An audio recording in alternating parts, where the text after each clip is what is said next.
Imagine waking up one morning to find that hundreds of tons of gold, actual gold bars, jewels, cash, rare art, have simply vanished. No smoke, no fingerprints, no security camera footage. Just gone. Now imagine that treasure belonged to Nazi Germany, looted from countries, banks, museums, and millions of innocent people. And when the Third Reich collapsed, poof, an enormous chunk of it disappeared like a magician's final trick. And here's the twist. Some of that gold has still never been found. Not by the Allies, not by treasure hunters, not by governments with billion-dollar technology. It's like the world's most evil Easter egg hunt with no winner. Welcome to one of history's biggest financial mysteries. What actually happened to Hitler's stolen gold? Let's rewind to the late stages of World War II. Imagine Europe as a giant monopoly board flipped upside down by a very angry toddler. Cities bombed, currencies crushed, armies scrambling, and in the middle of the chaos, the Nazis were quietly hoarding unimaginable wealth. They didn't just steal gold from banks. They raided entire national reserves. They looted from citizens. They stripped jewelry, melted artifacts, and even seized dental gold. Yeah, let's not picture that too vividly. By 1945, Nazi Germany had amassed one of the largest piles of illicit gold the world had ever seen. We're talking billions in modern value. But they knew the end was coming. And Hitler? He wasn't exactly known for his chill, rational decision-making.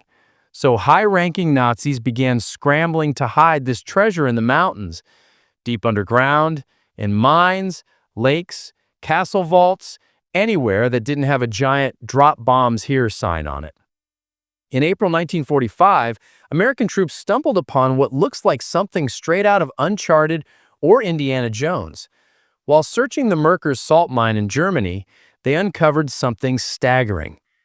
8,198 gold bars, bags stuffed with gold coins, millions in foreign currency, stacks of Reichsmarks, priceless artworks, and approximately 250 tons of looted gold. Imagine being a soldier expecting to find potato sacks or maybe a crate of helmets, and instead, you shine your flashlight into a cavern full of treasure that looks like a dragon should be sleeping on top of it. But here's the problem. That wasn't all of it. Not even close. Because records, testimonies, and several panicking Nazis made one thing clear. Huge amounts of gold were still missing. Some treasure trains were seen leaving Berlin and Munich. Some convoys vanished in the Alps. Some containers were loaded onto trucks, headed into the forests, and were never seen again. It's like a billionaire tore up their bank statements and threw the pieces out of a moving car. One of the strangest theories involves a lake the Nazis loved, Lake Toplitz in Austria. Surrounded by mountains, cold enough to freeze your eyelashes off, and deep enough to make submarines nervous. Why does it matter? Because witnesses, and by witnesses I mean Nazi officers who suddenly felt very chatty when the Allies closed in, claimed that crates filled with gold were dumped into the lake in the final hours of the war. Divers eventually explored it. They found steel boxes. They pulled them up and discovered forged British banknotes, millions of them. This was part of Operation Bernhard, the Nazi plan to crash the British economy by flooding it with fake money. But the gold, the mythical treasure, the crates overflowing with stolen wealth, not found. Not one bar. Unless, of course, someone else found it first. If you ever want to hide enormous amounts of wealth, apparently the Alps are the place to go. Throughout 1944 to 45, Nazi officials moved treasure into underground tunnels, caves, and abandoned mines across Austria and southern Germany. One of the most famous is the Alps fortress myth, a supposed last stand, where the Nazis planned to retreat with their stolen riches and fight to the last breath. Spoiler, that fortress never materialized. But the gold convoys? Those definitely existed. Eyewitnesses described trucks driving toward remote mountain passes, escorted by SS guards, carrying heavy crates. Some trucks returned empty, some never returned at all. And when Allied forces later investigated, they found cryptic notes, sealed tunnels, and signs of freshly disturbed ground. If this were a Netflix series, this is exactly where you'd hear a dramatic dun dun dun sound. Here's a number that creeps historians out to this day. Roughly 100 tons of Nazi gold, minimum, cannot be accounted for.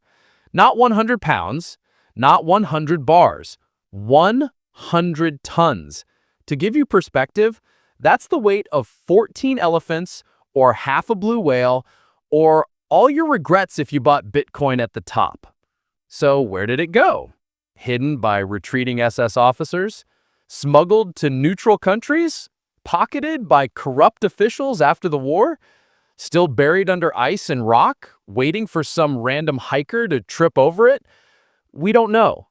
But we do know that Nazi gold absolutely did end up in surprising places. If you're hooked so far, and honestly, who wouldn't be with missing gold, secret lakes, and suspicious mountains, hit that subscribe button so you don't miss the rest of this wild money mystery. The next part gets even crazier. Some nations during World War II like to pretend they were Switzerland, literally, or at least act like money didn't have a smell. Switzerland, Sweden, Portugal, Spain, let's just say a lot of gold flowed into neutral hands that asked surprisingly few questions.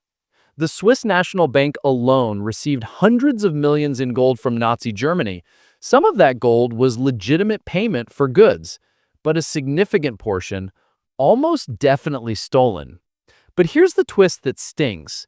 After the war, the Allies told Switzerland, hey, maybe give that stolen gold back? Switzerland politely said something like, oh, wow, the signal's breaking up, can't hear you, hello? Eventually, they returned some of it.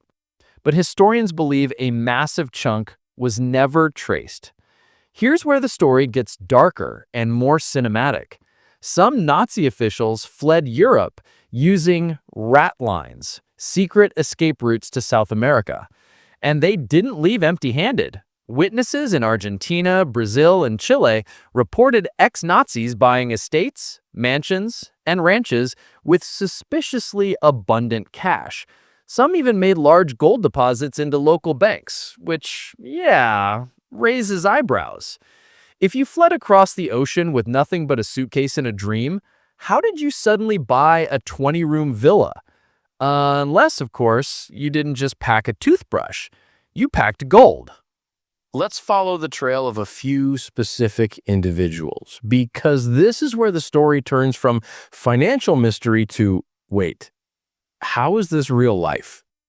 Take Alois Brunner, one of the most brutal SS officers. He escaped to Syria after the war and lived comfortably for decades. Comfortable as in new identity, protection, money, resources. Investigators suspected he had access to looted assets, including gold. Or Josef Mengele. Yes, that Mengele. The angel of death somehow financed a long, stable life in South America while being one of the most wanted criminals on Earth. And then there's Martin Bormann, Hitler's private secretary, the man who basically managed the Nazi debit card. Some believe he escaped using a portion of the gold reserves diverted in the final hours of the war. Whether that's true or not, one thing is clear. A lot of Nazi officials lived surprisingly well for men who supposedly escaped with nothing. So, what exactly were they spending? Now, here's where things get a little uncomfortable, because when stolen gold enters the global economy, it doesn't stay evil gold. It gets melted, recast, stamped with fresh marks, and poof, it becomes acceptable currency. And after the war, a lot of melted down Nazi bullion reappeared in private banks, wealthy collectors' vaults, central bank reserves, and international gold markets. It's like laundering money, but instead of hiding fingerprints, you hide history. And modern economists estimate that traces of Nazi gold may still circulate in the world's financial system today. So yes, the gold ring someone bought last week, technically, it could include atoms from stolen gold taken 80 years ago. History gets weird fast. Ah, yes, the story that caused one of the biggest treasure hunting frenzies in modern times. In 2015, two explorers in Poland claimed they found a legendary Nazi gold train buried under the town of Walbrecht. According to rumors, the train was loaded with art, treasure, and gold as the Nazis retreated from the Soviet army. For decades, locals whispered about a massive tunnel system beneath the Owl Mountains, built by slave labor, where trains and treasure convoys supposedly vanished.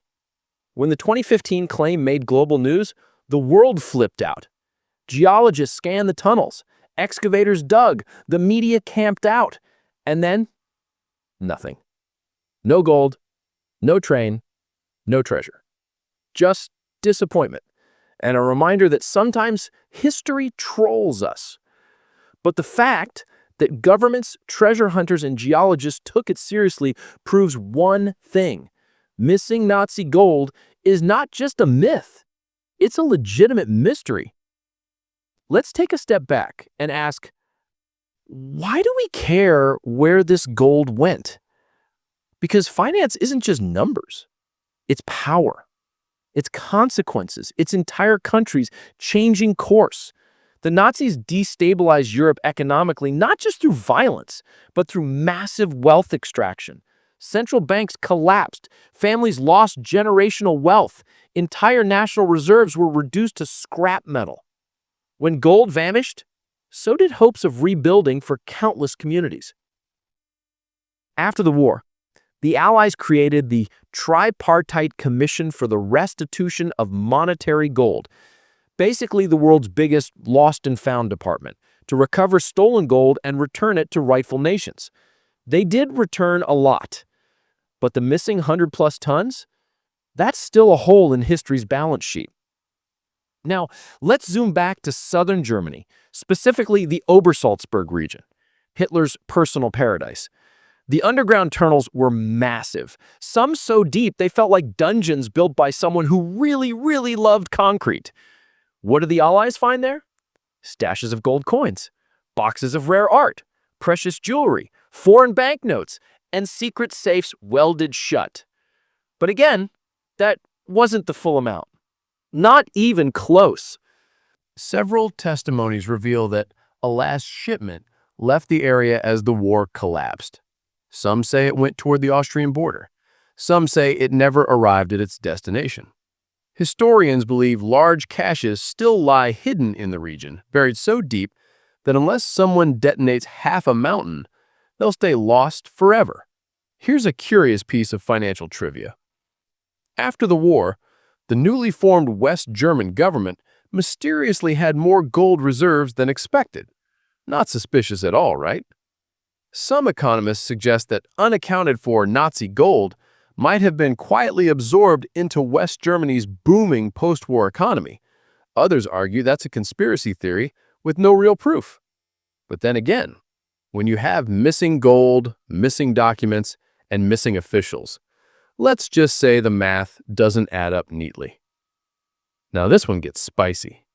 After the war, the Vatican Bank was accused of handling Nazi gold smuggled through Croatian channels.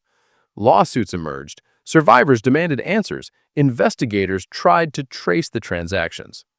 The Vatican issued denials, and then more denials, and then stronger denials. To this day, the trail is foggy, the documents sealed, and the truth, well, depending on who you ask, it's either completely innocent or the greatest financial cover-up nobody wants to talk about. Regardless of what you believe, the fact remains, Nazi gold traveled through some very unexpected places. Hitler himself had a fortune. Yes, even dictators do taxes. Kind of. He had personal gold reserves, artwork, jewelry, and even secret safes filled with valuables given by admirers, allies, and terrified people who thought a gold bracelet might keep them alive. When the bunker fell, a lot of those items disappeared. Some were found by Soviet soldiers. Some vanished through looting. Some were taken by fleeing officials. but a handful of sealed metal cases mentioned by bunker survivors were never located. Were they moved? Were they destroyed? Were they buried in Berlin's rubble? Nobody knows, but the idea that Hitler's personal treasure might still be hidden somewhere is the kind of plot twist money historians both love and dread. Under all the mystery, drama, conspiracy theories, and treasure maps drawn on napkins, there's a deeper truth about economics. Stolen wealth doesn't just disappear, it reshapes the world. Every bar of gold taken meant a museum lost its masterpiece, a bank lost its reserves, a family lost its heirlooms, a nation lost its chance to rebuild faster. And the missing Nazi gold isn't just a cool treasure hunt story. It's a symbol of what happens when power, greed, and money collide on a global scale. Even today, governments argue, diversify reserves, and debate gold's role in economic stability. Why? Because gold is more than metal. It's trust. It's security. It's influence. The fact that 100 tons are still unaccounted for? That's not just a historical loose end. It's a reminder that the world still has financial ghosts. If you loved uncovering this hidden piece of financial history, subscribe and stick around. The next story might just change how you think about money, power, and the secrets they leave behind. Because here's the question nobody wants to ask out loud. If 100 tons of Nazi gold can vanish into thin air, what else in financial history has disappeared without a trace? And trust me, the next story we dig up might be even more unbelievable.